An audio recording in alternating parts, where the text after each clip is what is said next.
In today's video, we will be going over the 2026 Baseball Writers Association of America Hall of Fame ballot and predicting who will get in. There goes Wade Boggs. But I will also be giving you guys my ballot at the end of the video so you know who should actually get in. I will be going over the 5 most likely players to get in and predicting their vote percentage, as well as giving you a statistical overview for context. On screen now is the whole list of people who will be on the ballot. Pause and read if you would like to, but if not, let's get into the list. At the 5th most likely player to get in, I have Alex Rodriguez, shortstop and third baseman for the Mariners, Rangers, and Yankees. Now, we all know the story of A-Rod, a super talented but divisive player who had phenomenal but fraudulent numbers. 117.4 WAR. Now I know what you're thinking, stop right there, he's in, but there is more to the story. 140 OPS plus, 2,021 runs, 3,115 hits, 696 home runs, 2,086 RBIs, 329 steals, a 295 average, and a 407 advanced on base average. A beautiful sight to see for any baseball statistics enjoyer, but unfortunately, like I said, there is more to the story. In 2001, he started taking testosterone boosters and primobolan, which is an anabolic steroid which promotes lean muscle gain and muscle prevention without causing water retention. He admitted to using them from 2001 to 2003 and tested positive in 2003 for banned substances. My goodness, I keep knocking that over. He was also permitted to use a testosterone booster during the 2007 and 2008 seasons via a therapeutic use exemption by the MLB to allegedly treat hypogonadism, which is a testosterone deficiency condition. However, with him being a healthy, young, and active male, he probably needed these medications because of steroid abuse earlier in his career. He claimed that he took steroids for 2 reasons: to treat hip pain and because of pressure to perform. But regardless of whether he was a victim of poor medical advice or he was an abuser of performance-enhancing drugs, the fact of the matter is he cheated. And this matters because, as I mentioned way back in my Pete Rose and Shoeless Joe Jackson video, integrity, sportsmanship, and character are taken into account when deciding whether an individual should be in the Hall of Fame or not. And Alex Rodriguez, no matter how good his stats are, violated the integrity of the game and the sportsmanship of his teammates and fellow competitors and showed poor character by taking performance-enhancing drugs because of pressure to perform. His stats are way more than worthy to be inducted into the Hall of Fame, but this isn't just about stats as much as I love him. His percent has gone up and down the last few years, but I think there will be an increase in votes because there are no new outstanding first ballot players, so the returning players will get more attention, because the voters seem to think they're required to vote for all 10 people that they are allowed to sometimes. I predict that Alex Rodriguez will receive 39.5% of the vote this year on his 5th ballot. My 4th most likely player to get in is Cole Hamels, starting pitcher for the Phillies, Rangers, Cubs, and Braves. Now, this is a bolder prediction because he's a first-year player and we have no voting history on him. But the second-year Felix Hernandez got 20.6% of the vote on his first ballot, and Hamels is better than Hernandez by a decent margin. He has 9.2 more WAR, 6 more points of ERA+,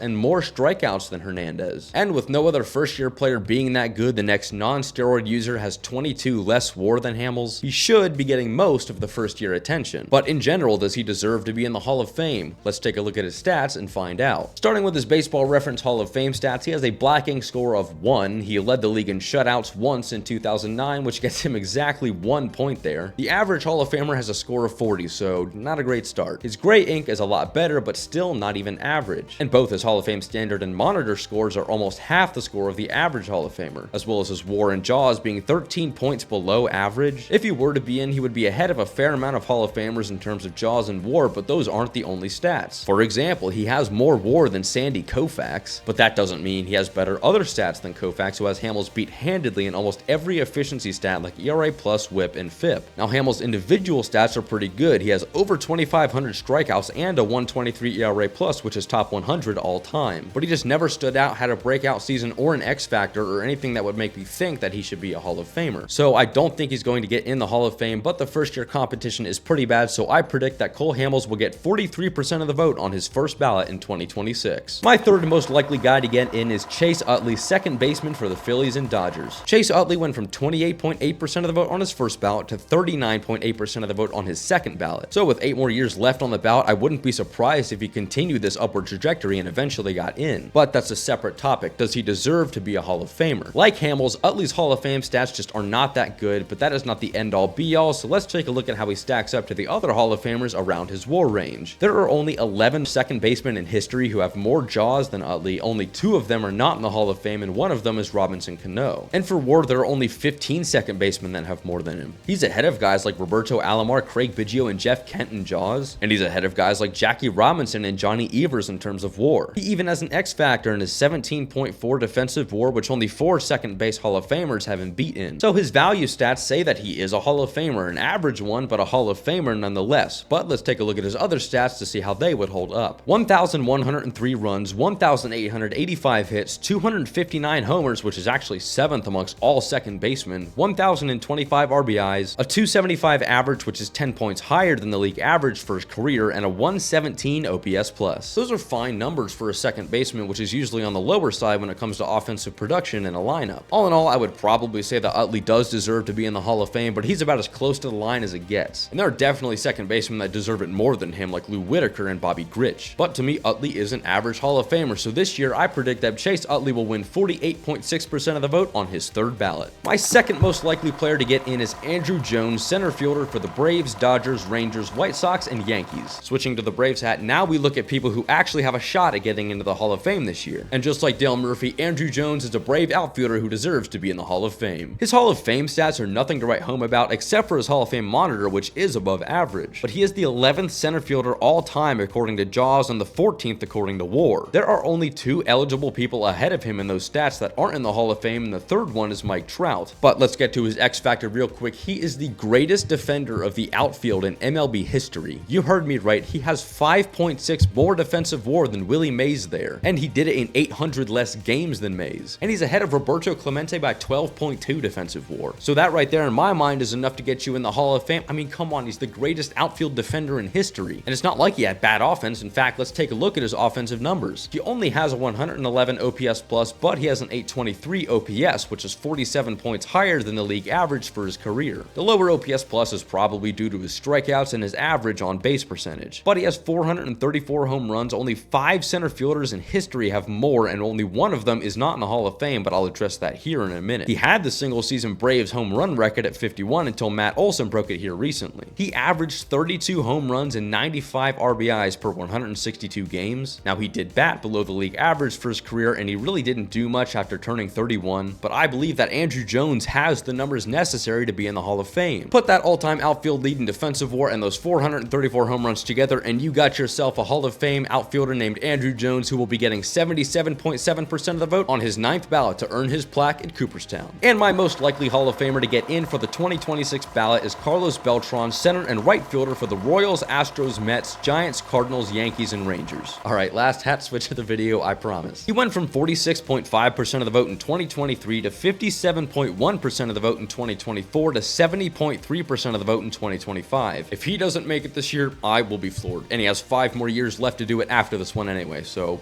there is no one above him in center field history in WAR that is not in the Hall of Fame and that is not named Mike Trout. I mean, come on, he has 70 WAR and 434 home runs and is averaging an 11.4% increase in votes per year on the ballot. He's going to get in. But let's take a look at his stats anyway. He has more WAR than center fielders Duke Snider and Billy Hamilton. He has more Jaws than center fielders Richie Ashburn and Andre Dawson. He has more home runs than Johnny Bench and Cal Ripken Jr. He has more hits than Lou Gehrig and George Davis. He has more runs scored than Rogers Hornsby and Reggie Jackson, and he has more RBIs than Tris Speaker and Jeff Bagwell. So yeah, he compiled a lot of stats during his career and kept good efficiency numbers while doing it. He bat 13 points higher than the league average for his career, and he had a 119 OPS plus. I really can't think of a reason to not put him in the Hall of Fame, except for his involvement in the 2017 Astros cheating scandal. There are mixed reports about Beltran's involvement in the scandal, with some saying that he was the dictator-like ringleader of the scandal, while others deny that, including teammate Carlos Correa. But there is no denying that he did have involvement in it, and that does affect his Hall of Fame case. It showed poor character and integrity, as the MLB does not allow the use of technology to communicate with teammates, especially for sign stealing, according to a memorandum in 2001, as the Astros used technology to see the signs and then relay that information to the batter with a bang of a trash can. But the voting trends don't lie, and neither do his stats. Despite how I may feel personally, I think that Carlos Beltran will be joining Andruw Jones on the stage, winning 82.9% of the vote on his 4th ballot. There you have my prediction for the top 5 vote getters and who I predict will get into the Hall of Fame. But before we go, here is my ballot. If I was a voter, I would have voted for Andruw Jones and Carlos Beltran, and